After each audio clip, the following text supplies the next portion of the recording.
దేవునికి స్తోత్రం. ప్రియులారా, మనం ప్రతిరోజు సైపరు వేటగాళ్ల ఉచ్చులకు పడిపోతూ నష్టపోతున్న వారిని ఎంతో మందిని చూస్తూ ఉంటాము. ఇందులో కొంతమంది ఉన్న దానిలో సంతృప్తి పడక మోసపోతారు.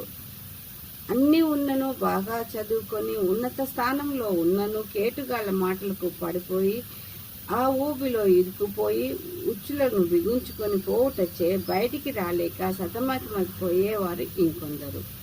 మాయ మాటలకు, తీపి మాటలకు పడిపోయి జీవితంలో నష్టపరుచుకునేవారు ఇంకొందరు.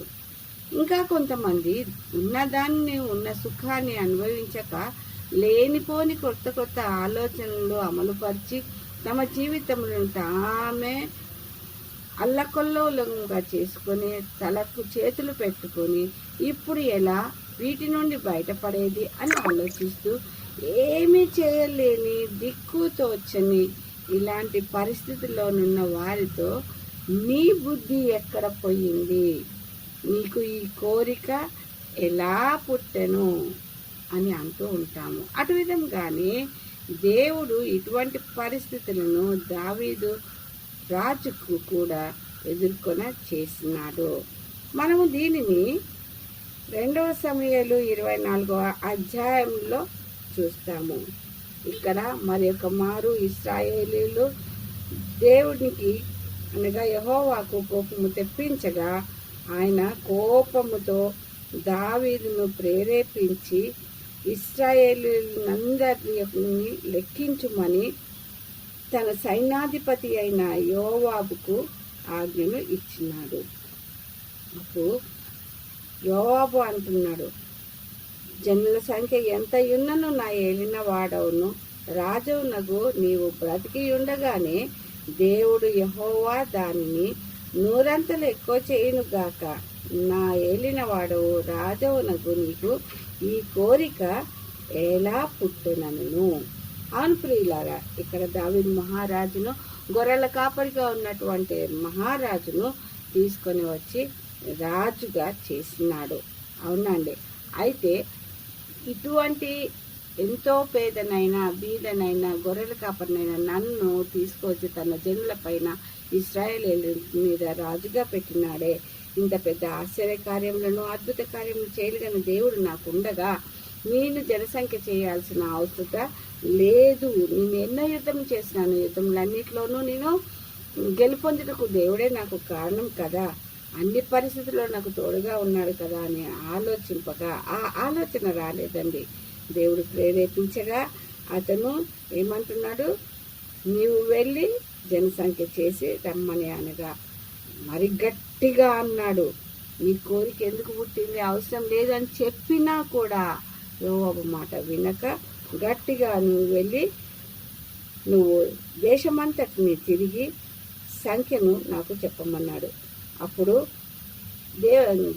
రాజు యొక్క మాటను వినాలి కాబట్టి సైన్యాధిపతి అయిన యోవాబు దేశమంతా తిరిగి దేశములో ఇశ్రాయేలీలో కత్తి దూయగలవారు 8 లక్షల మందిను, యూదా వారిలో 5 లక్షల మందిలో ఉన్నారని తెలియజేసినాడు.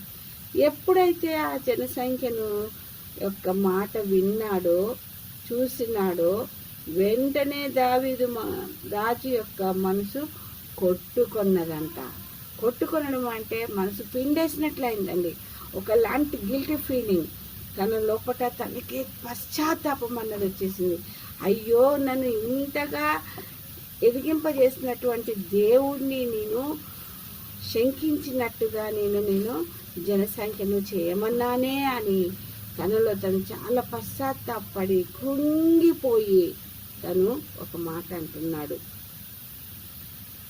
నేను చేసిన పని వలన గొప్ప పాపము కట్టుకుంటుని, నేను ఎంతో అవివేకినై దాన్ని చేసి తిని, యెహోవా కరుణించి నీ దాసుడనైన నా దోషమును పరిహరింపమని యెహోవాతో మనవి చేయగా. ఇక్కడ ఏం చేస్తున్నాడు, మనసు కొట్టుకొనగా తను అయ్యో, నేను ఎంత గొప్ప పాపం చేసినాను, అవివేకినై తెలివి లేని వాడినై నేను ఈ పాపను కట్టుకున్నాను, తండ్రి నన్ను కరుణించు, దాసుడనై తనను తాను ఎంతగా తగ్గించుకుంటున్నాడో ఒకసారి ఆలోచించండి. తనను తాను పూర్తిగా తగ్గించుకొని, మీరు నా యజమానులు, మీ యొద్ద నేను దాసులను తండ్రి, నా దోషమును పరిహరించుము, దీన్ని ఎవ్వరు పరిహరించలేరు తండ్రి, నువ్వు పరిహరించుమని యెహోవాతో ఎంతో వినయంతో విధేయతతో తనను తాను తగ్గించుకొని పశ్చాత్తాపంతో మనవి చేసినాడు. వెంటనే ప్రభువు అతని మనవిని ఆలకించి దీర్ఘదర్శి అయిన గాదును యెహోవా వాక్కు ప్రత్యక్షమై, నువ్వు వెళ్ళి దావీదుతో ఇలాగ చెప్పుము, 7 సంవత్సరముల క్షామమా, 3 నెలల్లో తరుముచున్న శత్రువుల ఎదుట నిలవలేక పారిపోవడమా, లేక 3 దినములు తెగులు రేగుట అన్నది నీకు శిక్షగా ఇవ్వాలనా? ఏది కావాలి కోరుకొనమన్నప్పుడు దావీదు మహారాజు, నేను దేవుని చేతిలో పడుట మంచిది అని, నేను మనుషుల చేతిలో పడకుండా దేవుని చేతిలో పడుటకు నేను ఒప్పుకొందునని గాదుతో చెప్పక, దేవుడు వెంటనే ఇశ్రాయేలీల మీదకి తెగుల్ని రప్పించిండు. ఆ దినంన ఉదయం మొదలుకొని సమాజ కూటపు వేళ వరకు అది జరుగుతూ ఉండెను. అంటే తెగులు వస్తూనే ఉన్నది. అందుచేత దాని నుండి బేర్షెబా వరకు 70,000 మంది మృతులున్నారు. ఒక్కరోజుకే ఉదయం నుంచి, మొత్తం కూడా కాదు, ఉదయం నుంచి సాయంత్రం వరకే 70,000 మంది చనిపోయినారు. అది చూసి ఇంకా బాధపడి దావీదు దేవుణ్ణి వేడుకున్నప్పుడు దేవుడు ఏం చేసిండు? అయితే దేవదూతను యెహోవా కీడు చేయకుండా యెరూషలేము పైన దాని పైన ఉన్న హస్తమును నాశనము చేయకున్నప్పుడు కీడును పూర్చి సంతాపపడే నువ్వు ఇక దాన్ని చేయకు, ఆపివేయమని చెప్పినాడు. అప్పుడు ఆ దూతకు ఆజ్ఞ వచ్చినప్పుడు ఆ దూత యెబూసీయుడైన అరౌనా యొక్క కళ్ళంలో ఉన్నాడండి. కాబట్టి గాదు వెంటనే చెప్పినాడు, ఇంకా యెహోవాకు ప్రార్థించమన్నాడు, మరి బలిపీఠమును కట్టమన్నాడు. అప్పుడు వెంటనే యెహోవా ఎదుట దావీదు మహారాజు, పాపము చేసిన చిత్తగించుము, పాపము చేసిన వాడని నేనే, దుర్మార్గంగా ప్రవర్తించిన వాడను నేనే, గొర్రెల వంటి వీరేమి చేసి నన్నును నా తండ్రి ఇంటి వారిని శిక్షించుము అని తను కోరుకున్నాడు. అవును ప్రియులారా, అది చూసి అక్కడ దావీదు మహారాజు యొక్క హృదయం మరీ కరిగిపోయినందున దేవుడు అక్కడ ఆపివేసినాడు తెగులును. ఆ స్థలమునందు, అదే యెబూసీయుడైన అరౌనా కళ్ళములో రాజును అడగగా, మీరు ఒక యెహోవా నామమున నేను బలిపీఠము కట్టించాలి, బలి అర్పించాలి అన్నప్పుడు తను ఆ స్థలంను తీసుకోమన్నాడు.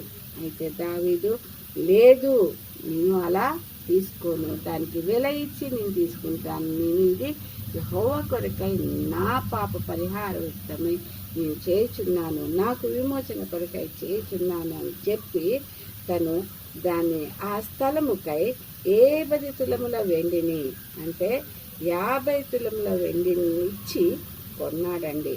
అయితే ఇక్కడ వెండి విమోచనకు గుర్తుగా ఉన్నది.